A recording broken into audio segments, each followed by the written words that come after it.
সর্বাধিক হাদিস যিনি বর্ণনা করেছেন সাইয়্যিদুল মুহাদ্দিসিন আবু হুরায়রা রাদিয়াল্লাহু আনহু, তিনি বলেছেন আল্লাহর হাবিব বলেছেন সাবআতু ইউযিল্লুহুমুল্লাহু ফি যিল্লিহি ইয়াওমা লা যিল্লা ইল্লা যিল্লুহু।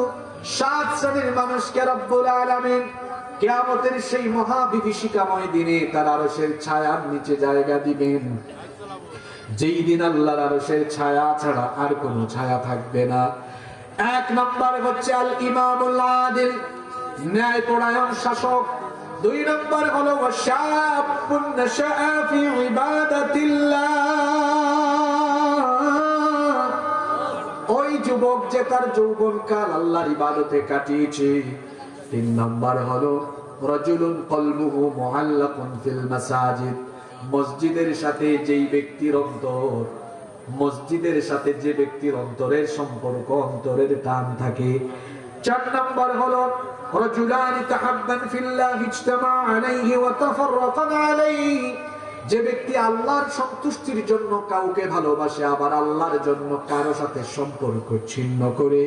পাঁচ নম্বর হলো ওয়ারাজুলুন দাআতহু ইমরাআতুন যাতু মানসিবি ওয়া জামাল, ওই ব্যক্তি যাকে কোনো সুন্দরী অভিজাত বংশীয় রূপসী মেয়ে তাকে যখন তার চরিতার্থ করার জন্য আহ্বান জানায়, আর সে যখন বলে ইন্নী আখাফুল্লাহ, আমি আল্লাহকে ভয় করি।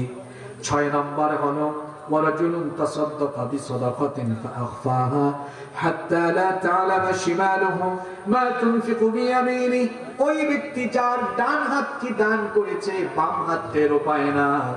সাত এবং সর্বশেষ হলো ওয়ারাজুলুন যাকারাল্লাহু খালিয়ান ফাফাদাত আইনাহু, ওই ব্যক্তি যে ব্যক্তি অন্তর আল্লাহর ভয়ে কম্পিত হয়ে, যে ব্যক্তির চক্ষু থেকে আল্লাহর আযাবের ভয়ে চোখের পানি ঝরে, সেই আল্লাহর ভয়ে ক্রন্দনকারী ব্যক্তি।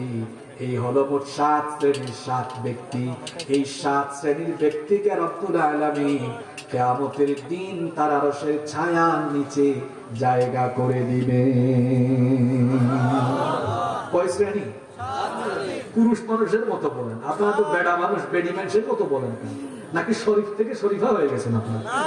এখন তো কি শয়তানি চলে, শরীফ নাকি মুন্না কি কোনোদিন মুন্নি হতে পারে?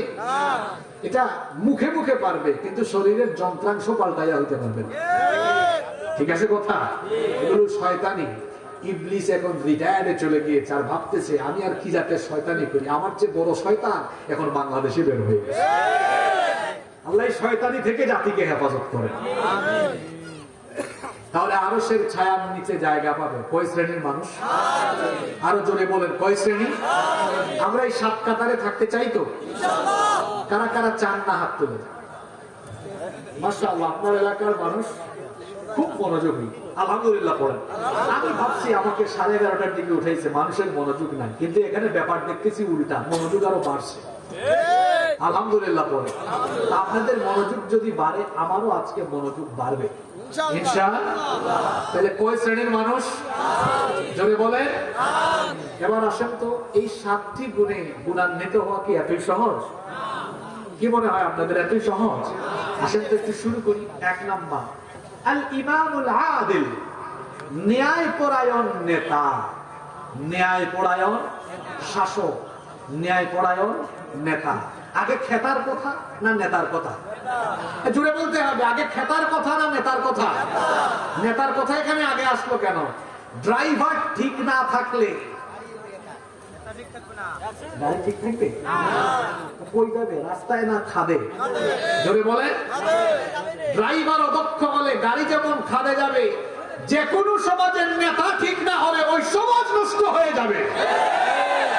এজন্য আগে কি ঠিক করতে হয়? গাড়ির জন্য আগে প্যাসেঞ্জার ঠিক করে না ড্রাইভার ঠিক করে? জোরে বলেন। গাড়ির জন্য আগে প্যাসেঞ্জার না ড্রাইভার? সমাজ বা জনপদের জন্য আগে কি লাগে? শেষরা, চোর, চামার, দুর্নীতিবাদ, লুটপাটকারী, বদমাশ, গুন্ডা পান্ডা যখন সমাজের নেতা হয়, ওই সমাজ তখন নষ্ট হয়ে যায়। আর আল্লাহওয়ালা মানুষরা যখন সমাজকে নেতৃত্ব দেয়, ওই সমাজে তখন জান্নাতি পরিবেশ বিরাজ করে। ঠিক কিনা? এজন্য আরশের ছায়ার নিচে 1 নম্বরে জায়গা পাবে খেতা না নেতা। জুড়ে বলেন কি জাতের নেতা? চোর বাটপার? তাইলে ন্যায়বান। জোরে বলেন কি বান? আল্লাহ তাআলা তিনি হচ্ছেন ন্যায়বান। এটা কার স্বভাব? জোরে বলেন। আল্লাহ কি কারো উপরে অবিচার করেন? আল্লাহ তাআলা হচ্ছেন ইনসাফকারী, তিনি হচ্ছেন সর্বশ্রেষ্ঠ সুবিচারক। আল্লাহ কারো উপরে অবিচার করেন না, তিনি হলেন সুবিচারক। এজন্য তিনি সুবিচারের আদেশ মানুষকে দিয়েছেন। এই কোরআনে কারীমে আল্লাহ আমাদেরকে আদেশ করেছেন, আমি আল্লাহ যেমন কারো উপরে অবিচার করি না, বেইনসাফি করি না, তোমরাও কারো উপরে অবিচার করো না, ন্যায় বিরোধী অন্যায় কোনো কিছু করো না। এজন্য আল্লাহ তাআলা কোরআনুল কারীমের 16 নম্বর সূরা সূরাতুন নাহলের 90 নম্বর আয়াতের মধ্যে বলেছেন, ইন্নাল্লাহা ইয়া'মুরু বিল আদলি ওয়াল ইহসান। নিশ্চয়ই আল্লাহ তোমাদেরকে ন্যায় নীতি, ইনসাফ, সুবিচার এবং সদাচারের আদেশ দিচ্ছেন।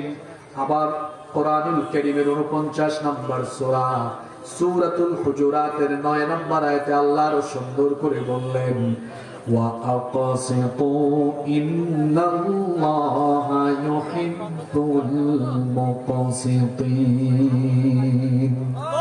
তোমরা সুবিচার করো, ইনসাফ করো, কারণ সুবিচার এবং ইনসাফকারীদেরকে যিনি পছন্দ করেন, গলার আওয়াজ বড় করে সবাই বলেন তিনি কে? আল্লাহ তাআলা তার হাবিবকেও একই রকমের আদেশ দিয়েছেন, ও আমার হাবিব, আমি তো আপনাকে নবী বানিয়েছি। নবীগণ শুধু মানুষকে নামাজ রোজার কথা বলেন নাই, বরং নবীগণ মানুষদেরকে আল্লাহ ইবাদতমুখী করার পাশাপাশি নবীগণ গোটা সমাজ ব্যবস্থাকে দিনমুখী করে, গোটা সমাজ ব্যবস্থাকে দিনমুখী করে গড়ার জন্য কাজ করেছেন। প্রত্যেক নবীরা ছিলেন জনবান্ধব, সমাজ বান্ধব। প্রত্যেক নবীদেরকে আল্লাহ দায়িত্ব দিয়েছিলেন তারা যেন সমাজকে, জনপদকে আল্লাহর আইনের আলোকে বাস্তবায়ন করেন। আর যে কোনো সমাজে, যে কোনো জনপদে যখন বিচার ব্যবস্থা স্বাধীন থাকে না, সুবিচার থাকে না, ইনসাফ থাকে না, ওই রাষ্ট্রের মেরুদণ্ড তখন ঠিক থাকে। এজন্য আল্লাহ তাআলা তার হাবিবকে আদেশ দিয়েছেন, আমার নবী, আপনি বিচার ব্যবস্থাকে ইনসাফ ভিত্তিক করুন, সুবিচার কায়েম করুন। আল্লাহ তাআলা কোরআনুল কারীমের 4 নম্বর সূরা সূরাতুন নিসাএর 58 নম্বর আয়াতে বলছেন, ওয়া ইযা হাকামতুম বাইনান নাসি আন তাহকুমু বিল আদল ইন্নাল্লাহা নি'মা ইয়া'iদুকুম বিহি ইন্নাল্লাহা কানা সামিআন বাসীরা। আল্লাহ তাআলা বলছেন, ও আমার হাবিব, আপনি যখন মানুষের মধ্যে বিচার করবেন তখন আপনি ন্যায় বিচার কায়েম করবেন, কোনো বেইনসাফি করবেন না। আর আল্লাহর নবী তিনি যখনই কোনো বিচার করতেন, বিচারের মধ্যে কোনো বিচার করতেন না, ন্যায় বিচার নিশ্চিত করতেন। একটা ঘটনা আমার মনে পড়ে গেল, ঘটনাটা কি বলবো? আল্লাহর নবীর আদালতে একবার মাখজুমিয়া গোত্রের কুরাইশি বংশের সম্ভ্রান্ত এক মহিলা চুরি করে ধরা পড়লেন। মহিলা